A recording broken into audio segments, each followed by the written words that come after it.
What's up, everybody? Welcome to the No Scrubs Allowed podcast, home of the gonna be back-to-back champions LAFC. Sil, how you doing, buddy? I'm doing good, bro. I That would be called my dope. shot so that we can lose now, of course. But That would suck if you just did that. But right, real quick, if you're listening, yesterday was my dad's birthday. Happy birthday, Pops. You would be 63 today, which is fucking wild to think about. But some weird shit happened after work. I went to go grab some Jameson and ginger ale. Excuse me, I've been feeling a little under the weather and bringing out my Irish roots. When you feel bad, you drink some fucking whiskey. So I went to grab some JMO, but the Irish and Canadian whiskeys are right beside each other, and I saw this fucking beaten and battered box, kind of like this, right, just like this. It says Crown Royal, and I was like, that's a weird shade. So I took it out. Bam, Jaguars Crown Royal. My dad's favorite fucking thing was Crown Royal with Canadian whiskey or any Canadian whiskey. He was a cheap fuck, so it ended up being more coward after a while. Got a nice old big ass thing of Crown Royal. That's gonna take forever. I'm an alcoholic. We all know that'll last a week. And then a cool little Jaguars. I like that it's in the purple, like the the purple Crown crown. Royal Yeah, color still. God, if it was until, that'd probably be really awesome. But the fact that it's still purple Crown Royal bag, you remember, dude, back in the day coming to my house, I had change bags yep. full of fucking Crown Royal bags full of change. My dad had everything in the tool shed. He had nuts and bolts that had Crown Royal and Crown Royal bags, and it was crazy. So yeah, that was really really fucking cool, and just one of those things, like some people be like, well, I mean, somebody returned it, and they were down here and got it from. Either way, no, I don't care how it happened. The fact that I saw it on my dad's birthday, and being his favorite drink of choice is really fucking neat. Yeah, that's cool. So yeah, you can see how light this is. I put ginger ale, a splash, because we have to record. So I'm trying to be responsible and drinking Nice, a big ass seltzer. So yeah, nice. Well, happy birthday, Rusty. yes sir. Uh, you should have worn your little Rusty jersey. I should have. Eh, it happens. Yeah, it's all good. We're gonna be Um, talking basketball.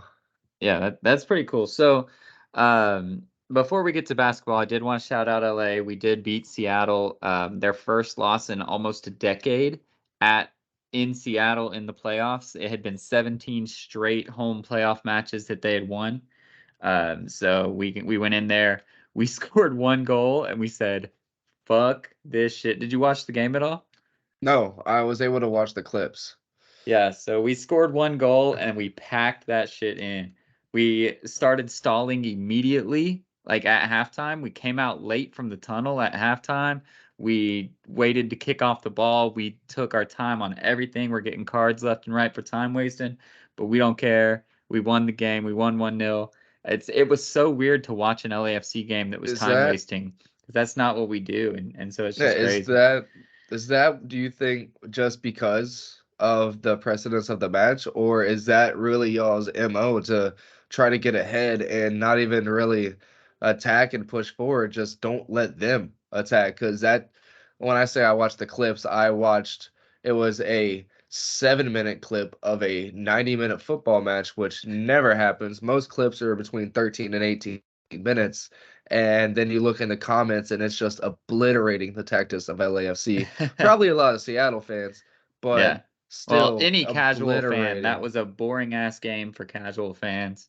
the LAFC. Um, Like the way they went about winning that match. And is that something that we can come to expect? And is that something that's going to, because I mean, it's an American sport. They're going to keep an eye out for that now, right?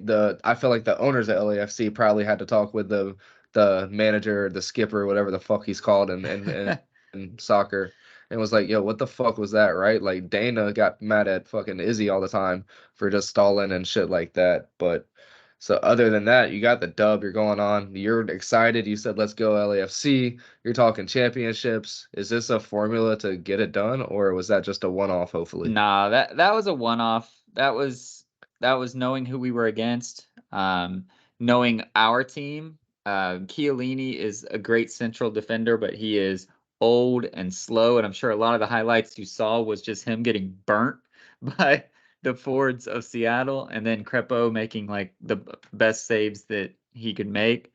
So we knew that we weren't going to leave Seattle to be able to counterattack us. That's what they want to do. That's what they're good at, and we can't stop a counterattack very well. So we just changed our strategy. The first half was different. I mean, the first half we were playing like our normal selves. We got that goal, and then we were like, all right, then we're gonna do what we know we can do, and it worked. It was scary. I mean, they were peppering us with shots left and right. Crepeau had one of the best games that I've ever seen. So big shout out to him after breaking his leg almost a year ago to the day now, and coming out and being not afraid to run out at Jordan Morris on that one play that he had to save it. Like that was pretty much the exact same play. He's running out, and to not be scared, to not go out halfway, but go full speed and get it done. It's really exciting.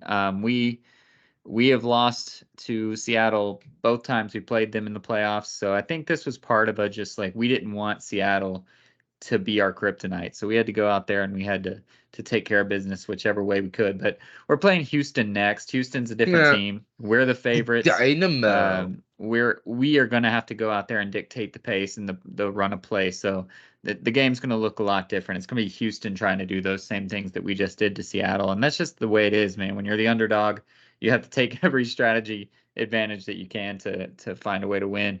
But now, aside from Seattle, or not Seattle, Cincinnati, we're the next really kind of favored team. I know Columbus has a better record than us, or had a better record than us in the regular season, but I'm not as scared of Columbus, even though they have Christian Ramirez, ex-LAFC player, putting up points against Orlando. But Cincinnati's the scary team, and that's the match to watch. Listen, I mean, I'm an LAFC fan. It's cool. It's awesome. Our match won't be the best match of the weekend. It'll be Cincinnati versus Columbus. Wait, was Christian the young fuck that was in there a couple of years ago, like trying to find his way, find his footing? Yeah, Is that kind who I'm of. thinking of? I mean, he's like a bigger Ford. Um, Like European face looking ass dude, no, he's or like like Serbian Mexican. looking? Oh, never No, mind. he's Mexican. Maybe it Are you is who I'm thinking of thinking. Like number Horta? Horta can 15? go fuck himself. No, Okay. like he was like number 15 or some shit. I don't know what He number it was was. raw as fuck, young as shit. He was definitely raw. I don't know what his age was, but yeah, he was a I raw think just it might be striker. who I'm thinking of. Yeah, But yeah, it is who I'm thinking he's of. in Columbus now and Has to he's be. doing good things, so that's pretty That cool. sucks. But no, Cincinnati versus Columbus, the hell is real rivalry, the battle for Ohio, whatever you feel like calling it, that is going to be an amazing game. So that's the one to watch. Hopefully our game will be as boring as I think it's going to be, because if it's boring, that means we won. If it's exciting, that means we're in a close game, and I don't Ooh. want that. So Does Cincinnati and Columbus play each other in the regular season every year? yeah, We should make that trip. yeah, yeah. It's called the hell is real rivalry, and That'd be dope. How about did you see it was against Man U, so you might not have seen it, but it was in the oh, we're whatever the UEFA, whatever it is, to where oh, I'm learning so much about actual English soccer through the Wrexham shit. Cause you know hmm. how like what's the tournament they do every year, the European tournament? Which one? I mean, they do so many. The one that every FA club, Cup, every Saturday club can get into. the FA Cup. Is that what it is? Like That's Wrexham was probably able to what. play. So Yeah, there was the what was the team? Manchester United played, but their Tifu or whatever the fuck it's Tifo. called, Yeah, Tifo. Tifo was fire. It was like the hell of your nightmares. It was insane. It was Nice. cool as fuck. I mean, I don't remember what happened in the match, but that thing was cool as shit. And I think that would be a dope atmosphere to go to, like the hell of whatever the fuck you just said. That's the name of the rivalry. Hell That'd be is sick to real. go Yeah. see. So Go watch it at 8:30 at night. All I them don't know Ohio that it's at 8:30 at fucks night, drinking but on natural light. Hell um, yeah. but yeah, that would be cool for sure. I But wouldn't want yeah, to go to a so day one.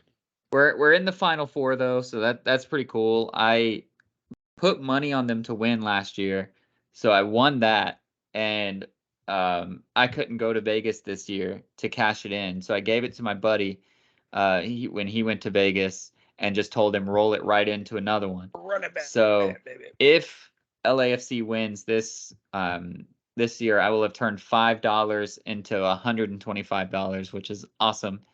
So over 2 years, so really bad investment actually. But that's Yeah, pretty it's cool. horrible. Rolls Royce, bro, That's is the fun. only thing on that Robinhood app that's actually snapping for me. Nice. Like everything else, I'm just letting it ride. I'm letting all of it Yeah. ride. Rolls Royce, I think, but if Doge ever gets anywhere near 50 cents again, I'm selling it and I just want my fucking money back. I'm done with it. AMC, I went with a ride, $50, whatever. Some other stupid shit I did as well. But Rolls Royce is the one that's staying, bro. It was up at $100 back in the day. I bought it at $1.50. It's creeping around $4. Bro, that's an investment. I'm telling you. I remember we used to talk about this shit. Fun fact of the day that has nothing to do with sports. Get on a Rolls Royce right now. It's sitting at. Hold on, bro. I'm not even kidding, Seal dude. is the now investment advisor, No, apparently. I'm not at all. But it's at 331. All right. So I'm $90 in on my total return. Plus 120%. My average, I got 49 shares. I should have bought a Nice. shit ton more. I was not, yeah, I wasn't spending $1,000. I spent like $100. 49 shares at $1.50. Damn, I should have bought a lot more. I'm not buying more now. But oh well. I figured one day if I have 50 shares and they're $100 and I spent $50 and I get 5,000 out of it, that's a great return. And Well, it's gonna hopefully happen. They're Rolls already Royce at goes 331. electric. So No, they do all kinds of shit. It's I they know probably are they gonna do a go, lot. but they do airplanes, Yeah, private jets. The PJs are coming back, and that's really their moi je their ne sais bread and quoi butter. or whatever Yeah. the fuck that means. But Right. yeah, so get it on. It's gonna get back up to a hundo one day. I promise you. Cool. But yeah, so we're in the Actually, I Final Four. promise It's you. super exciting because, as you guys know, during the season, I was not high on LAFC at all this season. So the fact that we're still standing is super cool, and we get to host Houston. So that's fun, and hopefully it'll be fun this Sunday. But it's exciting. All right, so let's shift over to basketball because it is the last podcast of the month. So I'm gonna run through my top fives for my awards from November. Just as a reminder, this is from yesterday, so Tuesday, 11/28. So when I say Devin Booker, I'm gonna say Devin Booker. He's no longer on this fucking list because he just scored 8 points and shot 2 for 12. But Yeah, he'll be fuck on the me. list. I can well obviously change it because I know that he sucks now. No, I'm just kidding. He doesn't suck, but he won't be on this list tomorrow when I update it. But anyway, so let's go in the reverse. Which way did we do it first? We end on MVP, right? Because Yes. that's all right. So six man of the year is fucking stupid, by the way. Just so you know, it is the dumbest one to track because every good person that was in the first like 2, 3 weeks of the season, they've now all started too many games. So they can no longer be because obviously they've started, right? Because they're going to start. I could Yeah. literally put like Scoot Henderson in right now because he's coming off of injury and he's not starting games. I can't because he sucks. But like if like so it kind of you have to take it with a grain of salt because you got to know who's going to stay on the bench, who's starting, who's whatever. But I think the guy who has just taken over the lead as of like 2 days ago is going to be up there for a while. So I think this top five that I have right now is going to be up there for a while. My whole top 10 is pretty good unless Buddy Hield keeps starting. But the top five that I have right now is the newcomer to the bench, which kind of helps him out because he was a starter for half of this time. Austin Reeves, then Emmanuel Quickly, Cole Anthony, Tim Hardaway Jr., and Karis LeVert. Karis LeVert has fallen all the way to fifth from first. Oh, I Um, thought you went backwards, motherfucker, nope, to 5-1. nope. I went Son one of to a five. bitch, you did that on Uh, purpose. I did. Karis LeVert flipped. He was first last month. He is now fifth, and it's not really because he did anything worse. He's still 15, 4-4. He's doing great. He's playing good defense. He's shooting pretty well, but Austin Reeves is doing more. Emmanuel Quickly, Cole Anthony, and Tim Hardaway has upped their scoring, whereas Karis has not. So it's You really really kind of are a taking this no bias thing seriously. yeah, dude. And it's So hard. Austin Reeves should be number 10. Fuck him. LeBron loves him. He's a bitch. He's a bitch by association. So he's a BBA. So that, and then to round out the top 10 is from 6 to 10, Bogdan Bogdanovic, who will be in the top 5 very shortly. He's fucking amazing, dude. I don't know if you've But watched Atlanta, but he's fucking yeah, but amazing. the only reason we were able to take off so much because literally in the second half we said whoever has the Ole. ball, Yep. whoever is getting guarded by Bogdan, get the switch and Yep. take off on him. Yeah. But Donovan was sixth man like, of the "Oh year yeah, has no give me this man." defensive credentials for me. Not too much anyway. It can be like a tiebreaker, but it doesn't matter. But anyways, Bogdan, then Lonnie Walker, the fourth. I'll give him the whole name. Santi Aldama for Memphis, who will eventually Are we be still on the talking about bench. soccer? Will be on the bench full time once Morant comes in, but I have had to check him every day to see if he was a bench warmer or a starter. He's fucking ridiculous. Then Malik Monk and Buddy Hield. Um, if there was bias, though, I think it would be what? Emmanuel Quickly first, Tim Hardaway second, Malik Monk third. So it's kind of cool to see how the no bias has factored in. But again, even through November, there are a lot of people I have not seen very many games. I might have seen like one. But this list is getting built so that I can now go watch these guys really play, and I'll get to really see out of like the Emmanuel Quickly's, Cole Anthony's, Tim Hardaway Jr.'s, who's not just putting up stats. I want to see who's a true good sixth man. And I've not seen a single Orlando game, but they're second in the East, and Cole Anthony's doing work, so that's why he's third. Have you watched any The Orlando? thing is, um, yeah, I did. Yeah, I tried to peep in on him a lot. I bet on Pablo. Mm, Yeah, I bet on Orlando a Paolo? good bit. Oh yeah, a little bit. Paolo. I don't give a fuck. Not a Cavalier. Who cares? But no, Cole's like that guy that comes off the bench but still plays 30 plus minutes. Right, Like right. it's crazy. Like him and Suggs. Like I feel like Suggs on any other team would probably be the sixth man of the year, no Mm, doubt about it. But he just gets stuck in everybody on that team's young and athletic, and he's not any better than anybody on that team. And Cole just keeps sticking around, right? He's one of those guys who's always been had his size against him, but he just sticks around. He's always out there. He's feisty. He plays defense. He does everything he can on the court, and he's a game changer. And Jalen Suggs is way more talented, but at the end of the day, he seems like he's smoking the weed the whole time he's on the bench and just goes out there early, lackadaisical, yeah. and doesn't have the effort. It seems like, but yeah, that team's fun to watch. It is. If you do get a chance to I watch haven't them, they seen a are single fun. Orlando game. That's one of the few Franz, teams I haven't seen. bro, Franz is getting better and better as Nice. he goes. Like he's going to be a guy, which means the Magic are going to get rid of him in a year or two because they never Exactly. keep guards. They'll trade for somebody like Gordon Dragic, Gordon, however the fuck you call the dragon, Goran Goran Dragic. Dragic. They'll trade for somebody like that, like they always do, and get rid of the young bucks. So enjoy it while you can. Mo Wagner's actually been able to do good I in saw his that he had 15, like 20 20 minutes. something in Yeah, one of the other games. yeah, like he's doing good. So that's actually a brother that a starting lineup member is actually doing thriving off of because the other Yeah. brothers suck. I saw a clip the other day of Thanasis and Mm. the was it the summer league or the preseason games, but holy fuck, dude's trash. I've seen No some reason videos for of him to him be in the just being NBA. bad. Yeah. That's hilarious. All right, so moving on to the defensive player of the year. I feel like this has to be an eye test kind of thing because I've been basing it mostly on stats because I of course I haven't gotten to watch all the games. And two people that are in my honorable mentions right now who would be deleted, but I wanted to talk about them tonight so that they're not deleted, Deleted. is Bam Adebayo and Giannis Antetokounmpo. So Ooh, clearly fan of both of them. those people are top 15 defenders. Um, That's better. but statistically they aren't. Statistically, or at least in my measurements, statistically they aren't. But I know that they are. That's why they're still down there, so that I know to go watch them, because I know that they are. So there is a lot of craziness like that.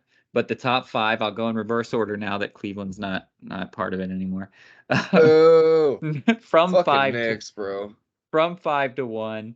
SGA. I took your advice, by the way, when we talked about the SGA versus Chet. Like, who would you rather have, the point or attack or the anchor? So SGA is fifth.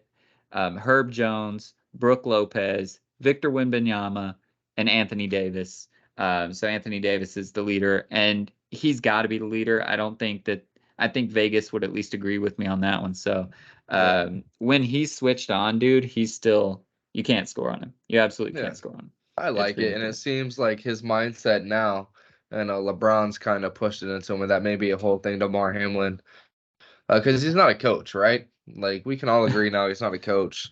So he maybe is like that guy, the angel on the left shoulder, that's like, Mm. hey, we need to make sure we're in it for the long haul, because AD's not out there trying to go 30-10 on offense anymore. No, he is He's not. That's for making sure. sure, hey, if you need me to put up 30, I will. But he's consistently 18 to 20, getting the sweet spot, getting 7, 8 boards. But I'll be damned if he ain't going to average 4 or 5 blocks at the end of this fucking season. Yeah. And with the way he's able to anticipate and grab those 2 or 3 steals into the transition fast break is, yeah, like watching. Unfortunately, they're on all the fucking time, especially Yep. these in-season tournaments. Has been nothing but Yep. LA and Pacers, which was funny because they're the 2 undefeated teams. Go Right. figure. There was another one on the West, right? No, I don't Oh, think then so. maybe it was the East side, or maybe it was just those two. But yeah, it's I it's think fun to Milwaukee watch, was honestly. was undefeated This because this Milwaukee finished AD, first. this like older old school AD is really fun to watch because he literally challenges guys to be able to take him 1-on-1. And whenever these guys step out in the perimeter, he's still able to sit in and anticipate and break off a lot of passes. It's crazy. It sucks. And that's what makes Austin Reeves so fucking good, because he's the outlet pass Yeah. and he makes good fucking decisions because he's a genius, probably. Yeah. Probably. I mean, So that was just that was kind of a a racial, racist joke. whatever, Yeah. racial No, assumption. or a racial assumption. I do want to Was point a out joke. that the leader in stills right now, at least on my spreadsheet, I assume it's pretty close, is Shea Gilgeous-Alexander, which is super cool. And the leader in Dog. blocks right now, can you take a guess who the leader in blocks is? Leader in blocks is going to be Clint Capella.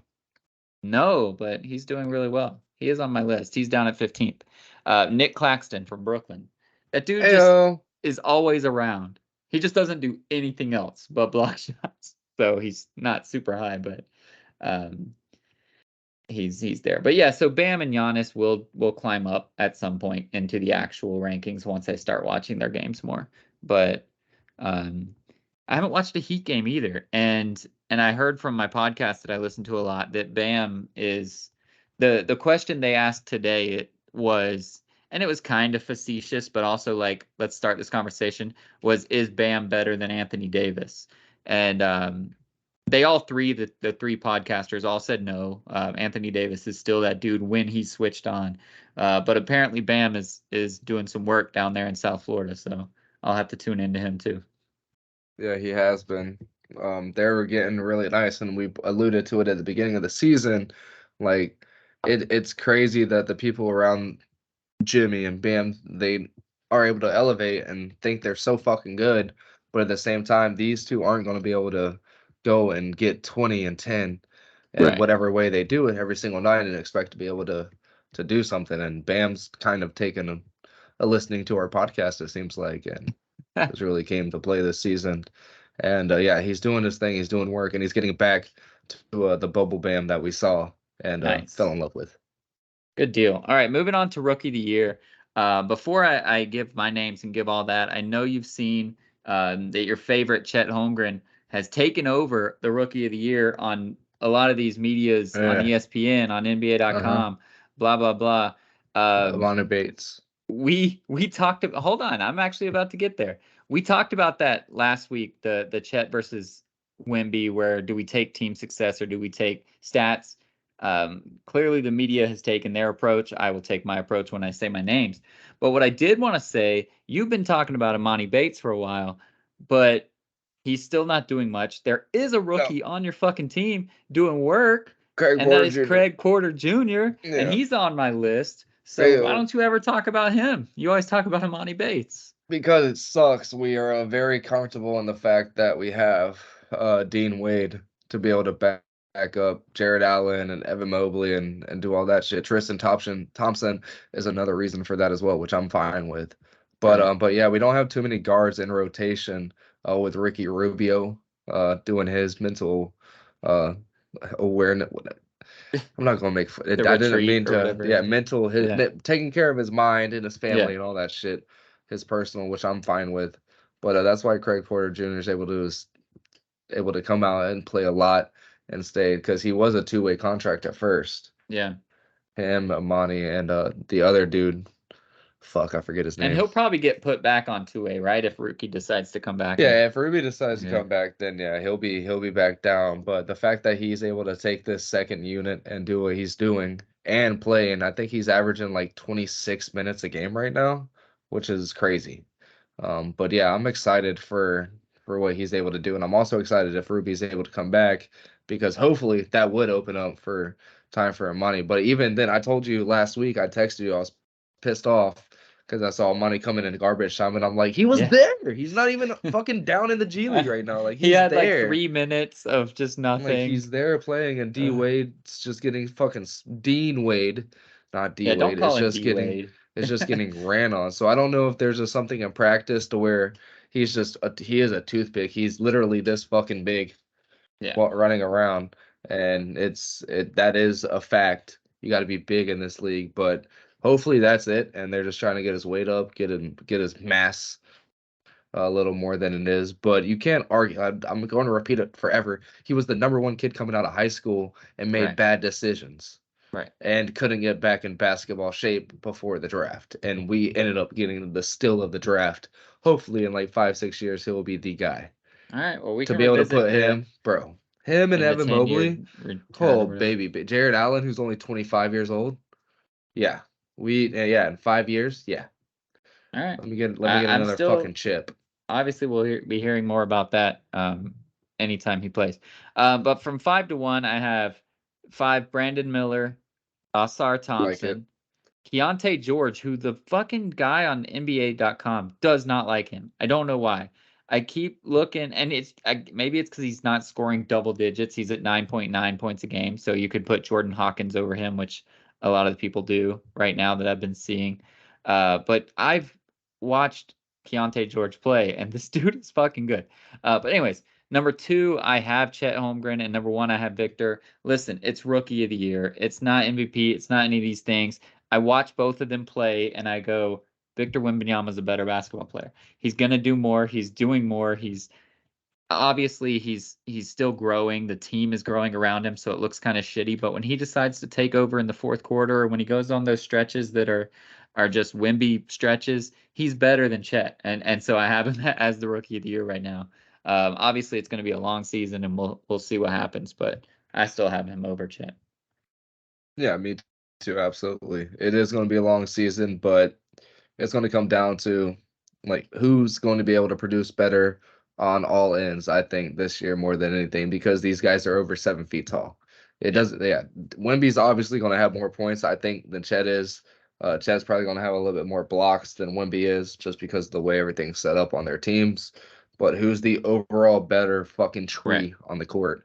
And once you put everything together, it's going to be Wemby at the end of the day, um, which is fine with me because this is Chet's second year. He's not a rookie. Y'all know how I feel about that for a long ass time. So yeah, it is what it is. The real rookie of the year is going to win. Well, throughout the month of December, so before the next rankings, let's keep a watch on Brandon Miller because LaMelo Ball is out. Brandon Miller is now getting starts due to that. And with LaMelo Ball out, that's 30 points a game, some assists that are down, a bunch of stuff that's down that Brandon Miller is going to have to go do, or they're just going to keep getting blown out by like 40 points. But so we'll see. We'll see what Brandon Miller's made of. Maybe it's too early. Maybe he'll hit the rookie wall. I don't know. But he might shoot up and start like contesting for that rookie of the year, which would be super cool. He only Um, assists the shots. and Keontae George, Seals making get us canceled jokes again. No, I'm Um, not. Everybody talked about it. Keontae George, though, watch this fucking guy. Nobody watches Utah. That's why the media hates him. Nobody watches Utah. I don't know why anybody would watch New Orleans either, but Keontae George is good, dude. He's I gonna be mean, good. they've been snapping in the end season tournament. They've had to have seen what he was able to do. So they're gonna have to like do better on that than just the point differential because Yeah. it is a top heavy thing, but when you have literally all but what was it, 10, like 20 teams going 3-1, like you got to be able to fix the point differential thing. Well, so let's talk about that for a second. I think it was like 15 teams that went 3-1. Before we get to before we get to MVP, let's take a break to talk about this in-season tournament thing. The point differential, everybody knew that it was a thing, right? They knew it. They knew it was going to be a thing. But the schedule helps, man. Like, Phoenix's last game was against Memphis. Of course, we can run the score up on Memphis. Like some teams that needed to win had a tough last game, and those first games you're not really running up the score because you don't know what you Our need. first game was the Pacers, and we lost. The last games, we weren't like taking it serious. The last games, you know what you need, and you get people hack-a-shacking Drummond so that they can get these points because they have Drummond out there. Like it's weird. I understand point differential. I get it. It makes sense. But something's got to give to where you either do like how soccer does, and the last game of the season, everybody plays at the same fucking time. Because everybody that played last Sunday was done. And then the guys playing on Tuesday were like, okay, we know exactly what we need. And it fucked Orlando because they didn't really know to run up the score on Sunday. They didn't feel like they had to, and then they had to. So, or they should have. So it's kind of weird. But all in all, I like the tournament so far. Obviously, that team's still in it, but I've had a good time. I don't really like the courts, but I've enjoyed the product. I mean, mid-November, we're watching random ass games, and teams are actually trying, so that's fun. Yeah, no, it has been a success. It's just they're gonna need to expand it in some way, somehow, and turn it into like more of a regular season thing and open that up. And I mean, they're able to do it, right? Like they're able to do it in every other league. To where they're able to take breaks in the off season to go and do their baseballs and their soccers and all this shit. So they should be able to figure it out for sure. I mean, NFL would be very hard because that's a very impactful sport, but still, it should be able to get done. It's in the middle of the NBA season, so you pay lots of money to schedule makers and all this shit. So you should be able to work it out to where you have 3 or 4 games for everybody flexed. Even if it's just the whole month of December is the knockout rounds for more than just 4 teams on each side would be really fucking cool. Like even if it's 6 on each side and you have knockouts and a losers bracket to where this whole 6 teams are alive for the whole month of December, and then you got money, and then okay, now we have 4 months to gear down towards the playoffs, and we just did a whole beginning of the season and people actually gave a fuck. Right. That'd be dope. Except Jimmy Butler. He didn't play because he doesn't care. Who cares? Not Jimmy Butler. All right, so he was a skater boy. She said to you later, boy. So moving on to MVP. MVP is another one that this was the main reason I started this was because the MVP is so media biased, I feel. And I'm seeing that come to fruition during this list, which is super cool. The cream is still rising to the top. The best people are still at the top, but I can see some of the storylines that I'm like, that's just a media-driven storyline. And one of those, I love this guy, so please do not make it sound like I'm knocking him. But he's not even in my top 15 right now, and that is Anthony Edwards. I love the guy. He's leading a 13-4 Minnesota team. But when you break it down, I don't feel like every single night he's going out there and putting an MVP performance. I feel like the media is going to show you the games that he dominates, and the rest is this defense that's dominating. And the other guy, I'll lump them together because it's the same question I want to ask you, is Jason Tatum. Everybody loves him. He's the best player on the best team. I get all that, but it's their defense. It's these other guys. There's nights that Jaylen Brown does work. There's nights that Porzingis hits 5 threes. There's nights that Derek White and Drew Holiday completely shut down the other team's best scorer. Should Anthony Edwards and Jason Tatum be moved up because their team is so good, or should they be punished because their team is so good that they're not having to put that Jokic level performance every single night? I mean, you put them on the same pedestal. I feel like if that's the question. That's what I'm saying. Yeah, but no, I don't think you need to punish them or give them benefits. Back in the day, yeah, it used to be like the best stats leader and all this shit, but it doesn't. Those are, like you said, the cream's gonna rise to the top. I feel like what we've gotten used to is these MVPs are guys that are really fucking good. And yeah, in Joker's case, everybody's been injured. And in Right. Bede's case, the Sixers really didn't have anybody before this year.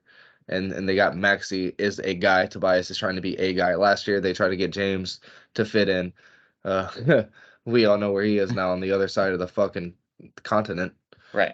Yeah, so but no, I feel like it's going to come down to who's the best person on the best team and are their stats according to what an MVP caliber person is.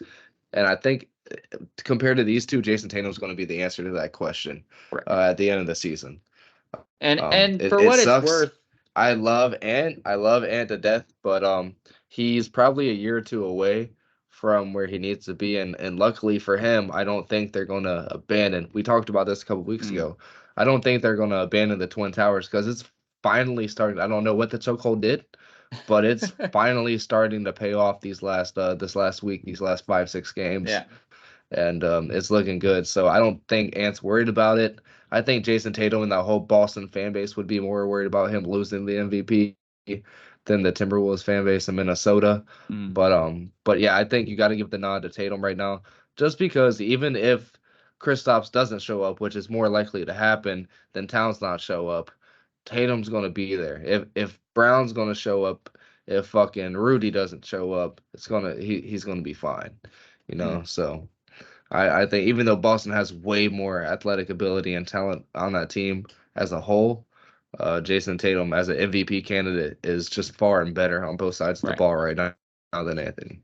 Yeah, and to your point, I have winners on here. The only person that I have on here with a losing record is Steph Curry, and that's because when you watch their It's fucking games, Steph Curry. he is clawing them Last to night was Alexa. ridiculous, bro. He's doing No everything he reason. can. So Steph still deserves. He's way down at 14, and it's because his team is not doing well. They are 8-10 as of my recording. Play your Um, trash. I'll say it to your so face. so it's really hard to do. But Steph is trying to carry these guys, and so that's why he's on the list. Everybody else has at least 10 wins. They're all doing really well. So to your point, yeah, it's usually the best player on the best team. The only even team that has more than one person on here is Philly, and Maxey is slowly dropping down as you see the game start to play. Embiid, like a few weeks ago, they were literally back to back. I had them like fourth and fifth, and then that was, I guess, probably like a month and a half ago. And slowly, Embiid rises up, and Maxey starts to fall because you see who the true MVP is when games like tonight are played, and you see when Embiid's not there, what it actually means. So that's cool. But yeah, so the top five was five Devin Booker. He is no longer there, so I'm gonna make a switch on the fly. Five will be moving up as SGA, then Giannis, then Ew. Luka, then Embiid, then Jokic. I know you don't have the stats in front of you, but when you're looking at the Jokic, Embiid, Doncic, Giannis is creeping, but he doesn't have the assist numbers that these other guys have, so I'm keeping him kind of in a next tier down. But Jokic is at 29, 13, and 9. Embiid's at 32, 12, and 6. Luka's at 31, 8, and 8. I mean, these guys are so close together. And it's really fun. And Luka's actually been on a fucking tear. Hair. But it's weird because I don't feel like their team is as good. They're 11 and 6. They're fine. But when I watch Philly, Denver, and Dallas just in a vacuum with no scoreboard, I'm like, okay, Philly and Denver are way better than Dallas. And I think that's the eye test that's going to start factoring in. And that's why I have Luka third. Yeah, man. I honestly, I think at the end of this, Luca with his stats, he could end up being able to get on top of this if they're able to clinch the 1 or 2 seed.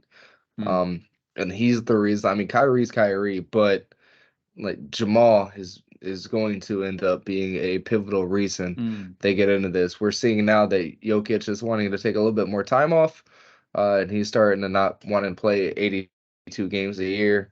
It's He already doesn't want to happening this carry these season. motherfuckers. That's what it is. He was pissed probably when Murray got hurt. He's like, seriously? Yeah, it's already happening this season. So yeah, so we'll see what happens with that. But I think Luca is going to be the one that's going to be able to step it up, and he could honestly end up being if shit. Let's see what it is right now. What is His the odds? it's team futures. It's not player futures. What? That's weird. I'm gonna go let Yeah, Koa out while they you're don't. talking about that. I don't think they have that. But yeah, if I had to put money on it right now, obviously I put it down on Luca. But it's gonna be tough, man. It's gonna be a West Coast guy. I think it's the West Coast's time right now, and it's not going to be an American person for a very long time. Whether it's Embiid, whether if it's Jokic, whether if it's Luca. What is my Well, kid literally, doing? my entire top 5 was foreign, right? So that's pretty crazy.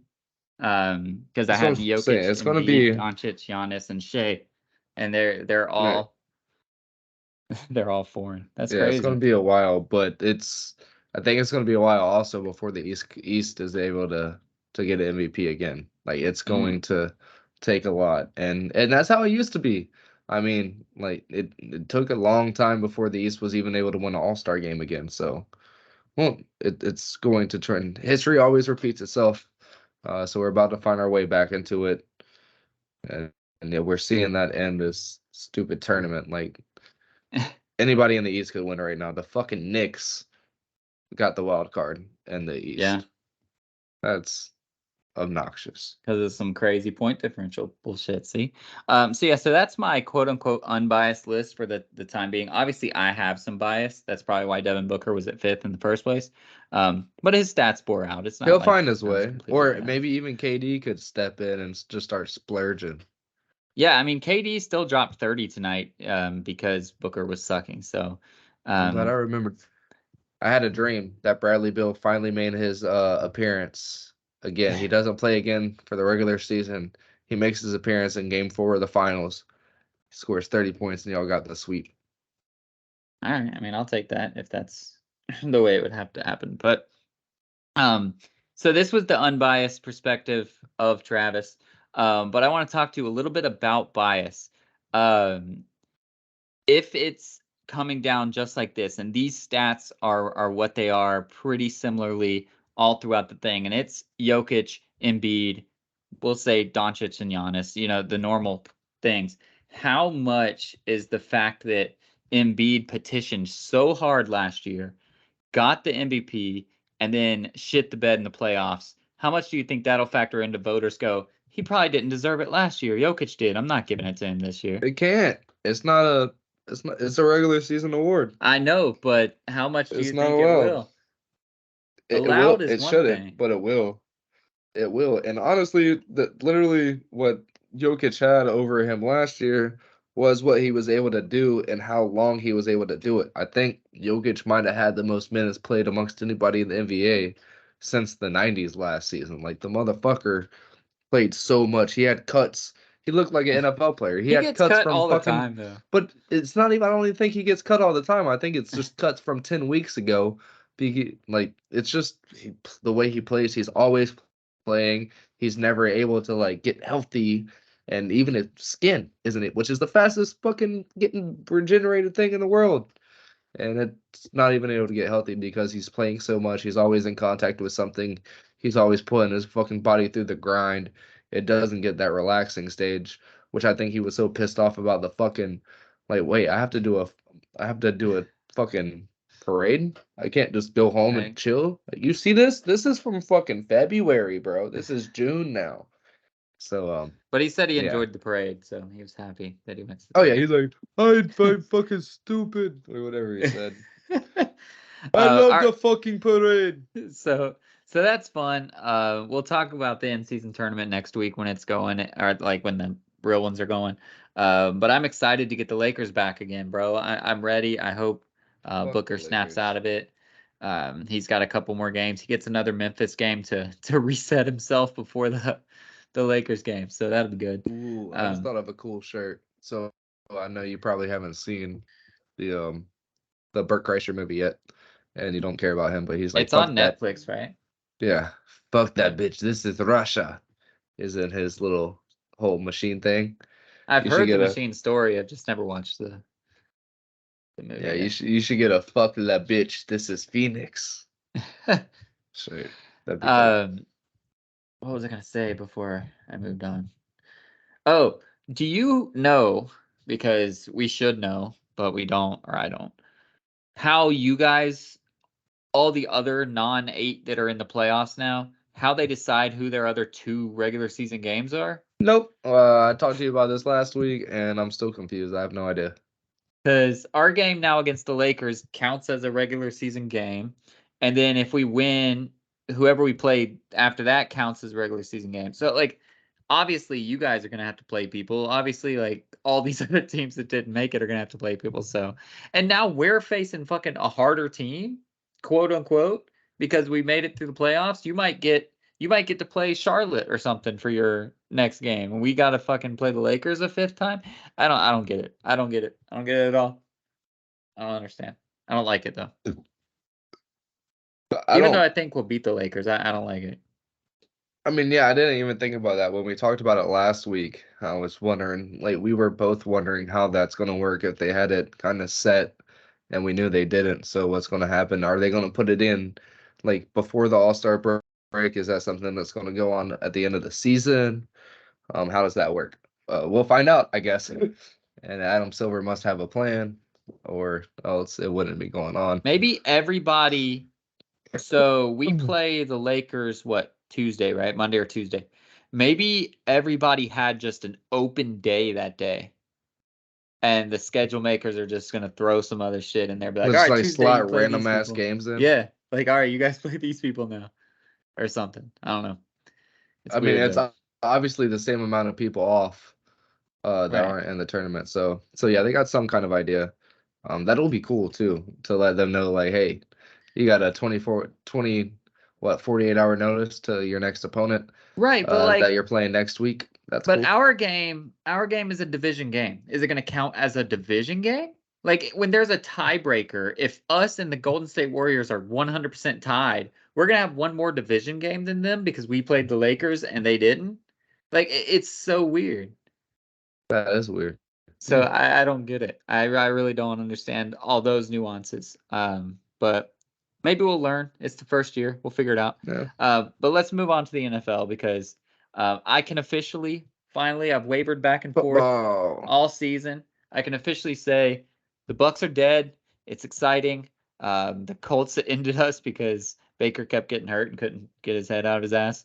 And Todd Bowles doesn't know how to coach. So we're officially moving down the ranks, and we'll get a top non-playoff team pick, I can which is exciting. officially say that the Jaguars, we are alive. Whoa, too And much. Jaguars, we are. On the flip side, you guys win your big division rivalry that you had over the weekend. That was a hell of a game, man. You guys won. You guys played well. CJ Stroud still played well. Still did his fucking thing. Stud. Still does what he Dog. does. He can't kick Gonna field finish goals top 5 too. in MVP. Get that bet in. He can't kick field goals too, so they lose. But That man got cut. Shaq Griffin. Sorry, UCF fans, but he talked a lot of shit after that win in week 3 that he didn't even play in. He got cut. Yeah. You're gone. He let them beat us. You're gone. You're gone. So, man, you guys have to be happy because now you're in control of the division, potentially in control of the conference. We're in control of the conference. Yes, absolutely. If we win out, it's in our own hands right now. Honestly, we play the Bengals on Monday night. Well, it's in the Chiefs' hand because if both of y'all win out, they'll have the tiebreaker over you. So they're gonna lose another game. I agree with you. I think you'll lose another game too, but I agree with you that the Chiefs will. Who that there gonna beat them Jags? You can't steal other people's things. I asked you a question in an accent. That's all I did. I didn't say you did. No, there was no copyright infringements there at all. That's who literally. I'm talking to you in a Louisiana accent. Who that there gonna beat them Jags? Who that there gonna beat them Jags? That's literally their slogan. But what they say is who that? Who that? Who that there gonna beat them Saints? I just asked, who that there's gonna beat them Jags? Who's that? Should I say what who's would the that Florida there? way? Because what Cincinnati says who day, right? Because it depends on what part of Florida. So I'm learning in the last 10 years that where we come from is just southern Georgia. Right, for sure. And they say it kind of the same way. Who that there is gonna beat them That's true. Jaguars? Yeah, that's true. Well, down here it's like, hey, cabron, who's gonna beat them Jaguars, eh? Well, you guys, so the team that's gonna beat you guys, don't laugh me out of the thing here, but you're gonna play a really tough game against the Ravens. You're gonna beat the Ravens, take control, and then head to Tampa Bay for a Christmas Eve game. All excited that you just beat the Ravens. Everybody's gonna be blowing smoke up your ass, and Baker Mayfield's gonna take out the trash, and actually it might be Trask at that point, and you guys are gonna drop it to the Buccaneers right after that. I Telling don't you, think so, dude. telling you. Our line's shaping up, which was our biggest problem. I think we're gonna be fine. I honestly do. You know how I feel about Trevor. I don't have to keep beating on that wagon. Hey, he's doing work right now though. He is, man. Bro, every time. I think the last time I said something about him, we fucking lost very badly to the Niners. Yeah. And he had 3 of the 4 turnovers. So yeah, I'm good right now. We have a Monday night matchup against the Bengals, who are very hurt. I don't need to say something positive and him shit the bed and us lose to them on Monday night, to where the NFL and all the fans that are going to be watching that don't watch football that has anything to do with the Jaguars, but it's Monday night. They're like, yeah, what the fuck? What's this? Why are we watching the Jaguars? They suck. 4 turnovers against the Bengals? Yeah, we can't have that. Right. So we'll see. We'll see. Let's see. It's not in Jacksonville. I know it's not. I just want to make sure for certain it's not in Jacksonville. Which one? The Monday night game? Yeah. Yeah, it is. Yeah. Oh, it is. You're hosting Bengals. Why am I not going? Who knows? Who cares? Whatever. Babe, I'm going to do a football game this Monday. But yeah, you guys are going to be at. I'm already predicting that Christmas is going to be a big week for me, man. You guys are going to be double that day. You guys are going to be at Tampa. You're going to lose the very next game. We're going to beat the shit out of Dallas on Christmas Day, and it's going to be a hell of a Christmas week for me. I'm already excited for it. It's a month away, but I'm ready for those big Christmas presents. Hell yeah. Hell yeah. Why? Hell yeah. That's all I need. That's the only reason I need. Because we're better. We're better than, not you guys. We're better than our 4-7. And you guys are going to be looking down on us because you'll just have beaten the Ravens. The Chiefs might have already lost their second game, or fourth game by then. You'll be on top of the AFC, and you're going to be talking so much shit. You're so happy. Realize the quarterback that we gave up, for Trevor Lawrence beat y'all this past weekend. You realize that, right? Dude, I mean, Todd Bowles might be fired by then, and then we might win out after that. What is fucking Gardner Minshew's better than Trevor Lawrence? Is Bruce going to come down from the booth? In a one game, you didn't plan for me. Gardner Minshew's better than Trevor Lawrence. I agree. I fucking agree. I can't say anything. I agree. But yeah, bro. You think the quarterback that just beats shit? Rachaad White is starting to do work. Mike Evans is doing Mike Evans things. And he's. What do you have? One reception for a touchdown, 1 yard. He had 2 touchdowns. He had 2 touchdowns. But you gotta be mean to me and a loss. Off his one reception. You know what that reminds me of? I'm happy to lose. The person in COD with 28 kills and talking shit in a loss. Bro, with 28-4. I don't think Mike Evans is talking shit. Mike Evans probably just hates his quarterback. He is. Does he not talk shit anymore? Is he humble? No, he's not humble. But he had 70 yards and 2 touchdowns. He did work. He can't also play defensive back and stop Michael Pittman from getting 100 yards. That's fucking stupid. But Jonathan Taylor's hurt now. We hurt Jonathan Taylor, so you're welcome. Is it spinal? His finger, I think. But yeah, so anyways, are there any other storylines in the NFL? Not really. I couldn't care less about the Thanksgiving games because Detroit decided to fuck me over. Is Russ hurt? He better not be. Oh, Westbrook. I don't care about him. The Detroit Lions, I had tied to like 4 different parlays, And the first game, they shit the bed against Green Bay, and I'm not happy about it. But I have seen some pictures, whatever, that Jordan Love and Aaron Rodgers have like the exact same stats and record and QBR and all that bullshit through however many games Jordan Love's played. So maybe there's a little bit of hope for Jordan Love.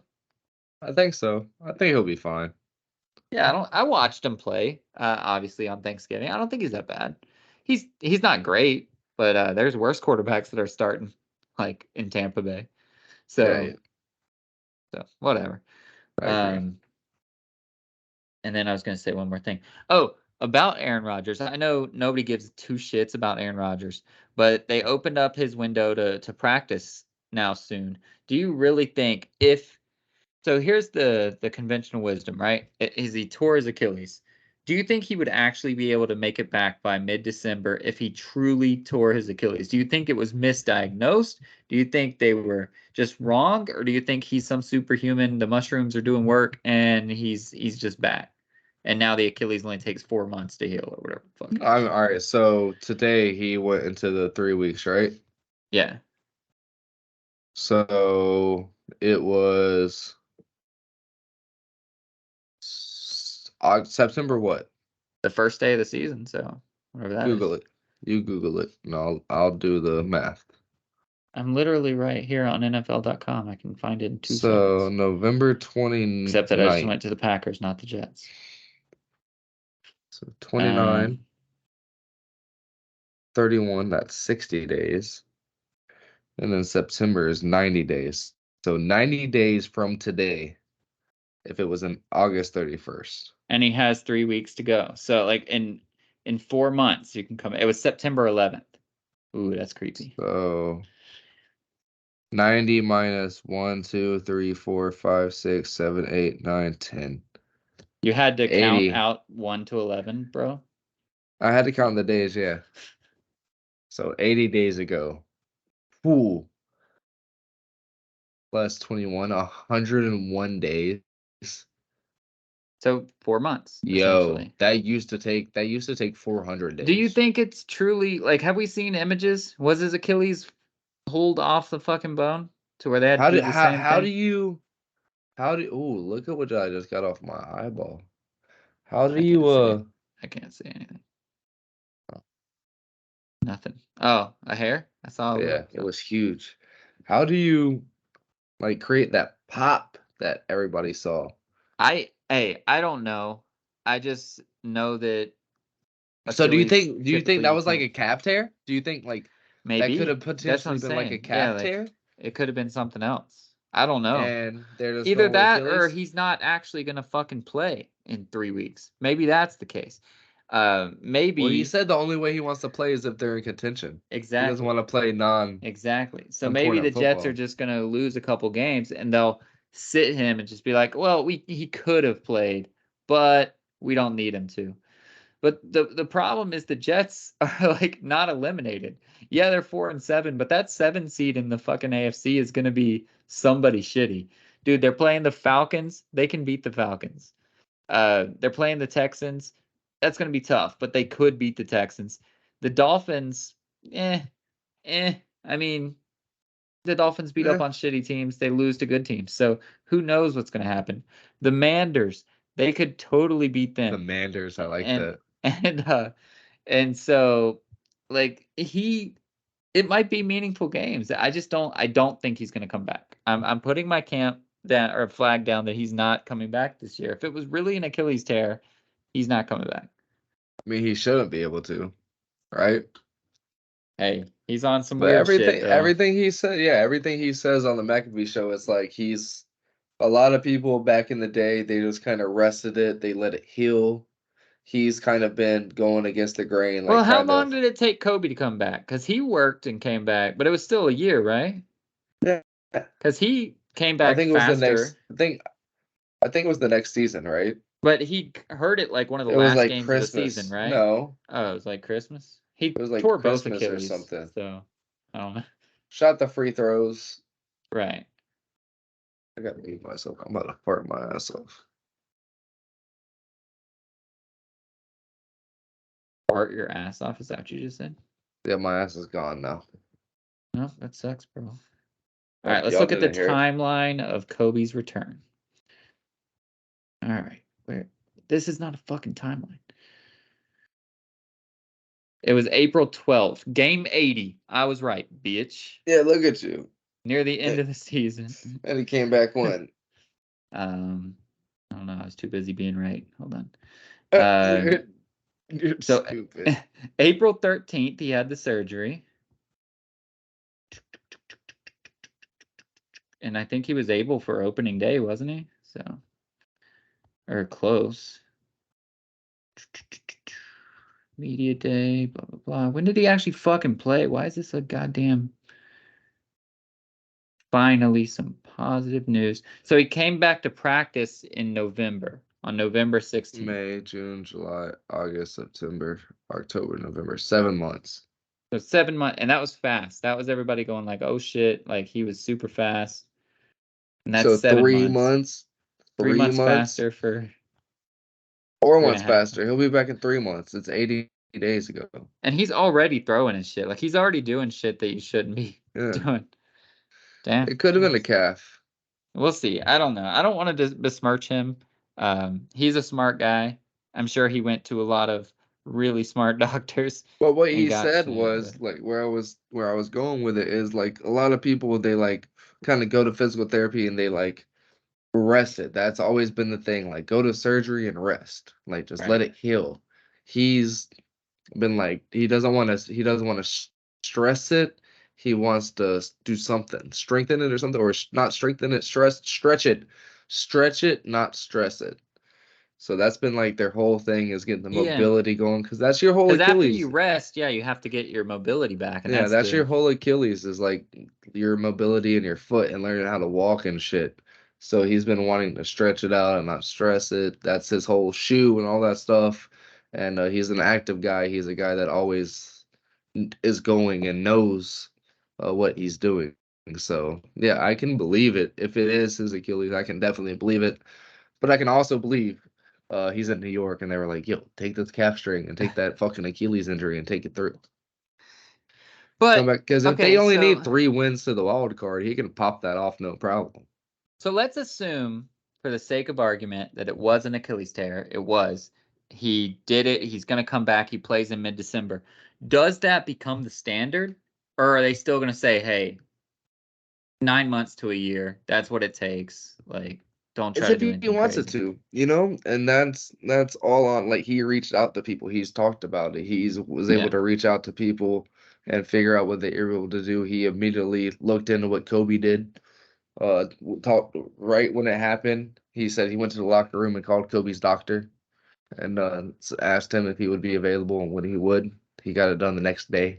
Yeah. I think that was able to help out. Like you just alluded to, Kobe's was 3 days later and was still able to come back in 7 months. So I think the persistency in getting it done helped out a lot. But yeah, it's in these guys being open and being able to share what they go through. And I don't think Aaron Rodgers is the type of person that's going to hide Right. what helped him be able to come back in 3 months. I think this could end up being the norm. And that's part of the science that we go through. And that's back in the day, we just, hey, let the doctor do his thing. And I'm just going to rest here in this air cast Right. for a fucking couple months. While nowadays, it's like, yo, instead of resting in the air cast, you can be stretching it. You can get it active. You can get it mobile. So whenever it is starting to heal back, now we get that strength and the stretching and ability is already back. Whenever back in the day, they're thinking you have to let it heal and then you get the strength and then you get the mobility and all that shit to where the strength can be the last part needed in the whole rehabilitation part. And that could be profound for a lot more things because I know Yeah. with my shoulder coming down last year on it, we had to make sure it stayed back in the socket and just needled it up and de-stressed the muscles and we were good to go. So it's not a lot of rest needed. It's a lot more of active therapy.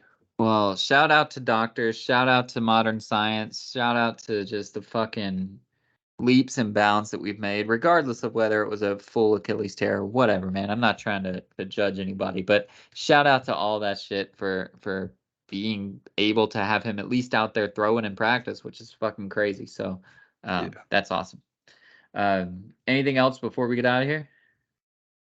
No. Shout out my hat. Shout out my hair. Steele loves his hair, and I don't really know why. It doesn't look special in any way. Bro, I'm 32 years old rocking an 18-year-old's haircut. I like it. Okay, well, I don't look at a lot of 18-year-olds. I guess maybe that's our difference. I look at my haircut when I was 18 and this is what it looked like. You I remember never me in the had bird's long hair. nest? I mean, not like that type of long hair. I had the mushroom fucking top. So And yours was a lot more curly now. fluffier and curly, yeah. Whenever I text you I'll talk to you later, Ratatouille, or I'll show you later. You Yeah. kind of, if you had your curly hair still, you would look like the cook. Kind of. Like with your long nose going down. But he had a clean face like you used to. Yeah, he did have a clean face. I only had a clean face because I couldn't grow it yet. As soon as I could grow it, I was ready to go.